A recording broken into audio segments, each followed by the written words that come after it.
بسم اللہ الرحمن الرحیم۔ السلام علیکم ناظرین، آپ لوگوں سے گزارش ہے، اگر آپ کو میری ویڈیوز اچھی لگتی ہیں تو چینل کو لائک اینڈ سبسکرائب لازمی کیجیے گا۔ ملک شام کا ایک یہودی ایس نامی مکہ سے کچھ فاصلے پر رہتا تھا۔ وہ جب بھی کسی کام سے مکہ آتا، وہاں کے لوگوں سے ملتا تو ان سے کہتا، بہت قریب کے زمانے میں تمہارے درمیان ایک بچہ پیدا ہوگا، سارا عرب اس کے راستے پر چلے گا، وہ عجم اور اس کے شہروں کا بھی مالک ہو جائے گا۔ یہی اس کا زمانہ ہے، جو اس کی نبوت کے زمانے کو پائے گا اور اس کی پیروی کرے گا، وہ اپنے مقصد میں کامیاب ہوگا۔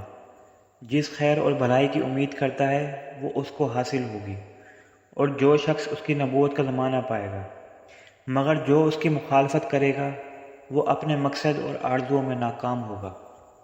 مکہ معظمہ میں جو بھی بچہ پیدا ہوتا، وہ یہودی اس بچے کے بارے میں تحقیق کرتا اور کہتا، ابھی وہ بچہ پیدا نہیں ہوا۔ آخر جب نبی کریم صلی اللہ علیہ وآلہ وسلم اس دنیا میں تشریف لائے تو عبد المطلب اپنے گھر سے نکل کر اس یہودی کے پاس پہنچے۔ اس کی عبادت گاہ کے دروازے پر پہنچ کر انہوں نے آواز دی۔ ایس نے پوچھا، کون ہے؟ انہوں نے اپنا نام بتایا۔ پھر اس سے پوچھا، تم اس بچے کے بارے میں کیا کہتے ہو؟ اس نے انہیں دیکھا، پھر بولا، ہاں تم ہی اس کے باپ ہو سکتے ہو۔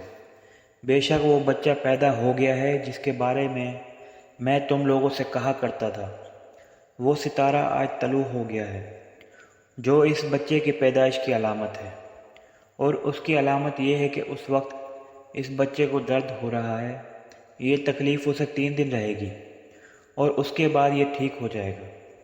راہب نے جو یہ کہا تھا کہ بچہ 3 دن تک تکلیف میں رہے گا، تو اس کی تفصیل یہ ہے کہ آپ نے 3 دن تک دودھ نہیں پیا تھا، اور یہودی نے جو یہ کہا تھا کہ ہاں آپ ہی اس کے باپ ہو سکتے ہو، اس سے یہ مراد ہے کہ عربوں میں دادا کو بھی باپ کہہ دیا جاتا ہے، اور نبی کریم صلی اللہ علیہ وآلہ وسلم نے ایک بار خود فرمایا تھا، میں عبد المطلب کا بیٹا ہوں۔ یہودی نے عبد المطلب سے یہ بھی کہا تھا، اس بارے میں اپنی زبان بند رکھیں، یعنی کسی کو کچھ نہ بتائیں، ورنہ لوگ اس بچے سے زبردست حسد کریں گے، اتنا حسد کریں گے کہ آج تک کسی نے نہیں کیا، اور اس کی اس قدر سخت مخالفت ہوگی کہ دنیا میں کسی اور کی اتنی مخالفت نہیں ہوئی۔ پوتے کے متعلق یہ باتیں سن کر عبد المطلب نے ایس سے پوچھا، اس بچے کی عمر کتنی ہوگی؟ یہودی نے اس سوال کے جواب میں کہا، اگر اس بچے کی عمر طبی ہوئی تو بھی 70 سال تک نہیں ہوگی، بلکہ اس سے پہلے ہی 61 یا 63 سال کی عمر میں وفات ہو جائے گی، اور اس کی امت کی اوسط عمر بھی اتنی ہوگی۔ اس کی پیدائش کے وقت دنیا کے بت ٹوٹ کر گر جائیں گے۔ یہ ساری علامات اس یہودی نے گزشتہ انبیاء کی پیش گوئیوں سے معلوم کی تھی، اور سب بالکل سچ ثابت ہوئی۔ قریش کے کچھ لوگ عمرو بن نفیل اور عبداللہ بن حبش وغیرہ ایک بت کے پاس جایا کرتے تھے۔ یہ اس رات بھی اس کے پاس گئے جس رات آپ صلی اللہ علیہ وآلہ وسلم کی پیدائش ہوئی۔ انہوں نے دیکھا کہ وہ بت اندھے منہ گرا پڑا ہے۔ ان لوگوں کو یہ بات بری لگی، انہوں نے اس کو اٹھایا، سیدھا کر دیا، مگر وہ پھر گر گیا۔ انہوں نے پھر اس کو سیدھا کیا، وہ پھر الٹا ہو گیا۔ ان لوگوں کو بہت حیرت ہوئی، یہ بات بہت عجیب لگی۔ تب اس بت سے آواز نکلی، یہ ایک ایسے بچے کی پیدائش کی خبر ہے جس کے نور سے مشرق اور مغرب میں زمین کے تمام گوشے منور ہو گئے ہیں۔ بت سے نکلنے والی آواز نے انہیں اور زیادہ حیرت زدہ کر دیا۔ اس کے علاوہ ایک واقعہ یہ بھی پیش آیا کہ ایران کے شہنشاہ کسری نوشیروان کا محل ہلنے لگا اور اس میں شگاف پڑ گئے۔ نوشیروان کا یہ محل نہایت ہی مضبوط تھا، بڑے بڑے پتھروں اور چونے سے تعمیر کیا گیا تھا۔ اس واقعے سے پوری سلطنت میں دہشت پھیل گئی۔ شگاف پڑنے سے خوفناک آواز بھی نکلی تھی۔ محل کے 14 کنگرے ٹوٹ کر نیچے آ گرے تھے۔ آپ کی پیدائش پر ایک واقعہ یہ پیش آیا کہ فارس کے تمام آتش کدوں کی آگ بجھ گئی جس کی وہ لوگ پوجا کرتے تھے اور اس کو بجھنے نہیں دیتے تھے، لیکن اس رات میں ایک ہی وقت میں تمام کے تمام آتش کدوں کی آگ بجھ گئی، آگ کے پوجنے والوں میں رونا پیٹنا مچ گیا۔ کسرا کو یہ تمام اطلاعات ملی تو اس نے ایک کاہن کو بلایا۔ اس نے اپنے محل میں شغاف پڑھنے اور آتش کدوں کی آگ بجھنے کے واقعات اسے سنا کر پوچھا، آخر ایسا کیوں ہو رہا ہے؟ وہ کاہن خود تو جواب نہ دے سکا، تاہم اس نے کہا، ان سوالات کے جواب میرا ماموں دے سکتا ہے، اس کا نام ستیہ ہے۔ نوشیروہ نے کہا، ٹھیک ہے، تم جا کر ان سوالات کے جواب لے آؤ۔ وہ گیا، ستیہ سے ملا، اسے یہ واقعات سنائے۔ اس نے سن کر کہا، ایک عصا والے نبی ظاہر ہوں گے جو عرب اور شام پر چھا جائیں گے، اور جو کچھ ہونے والا ہے ہو کر رہے گا۔ اس نے یہ جواب کسرا کو بتایا۔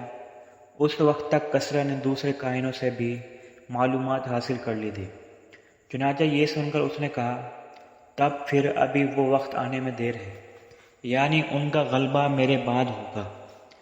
پیدائش کے 7ویں دن عبد المطلب نے آپ کا عقیقہ کیا اور نام محمد رکھا۔ عربوں میں اس سے پہلے یہ نام کسی کا نہیں رکھا گیا تھا۔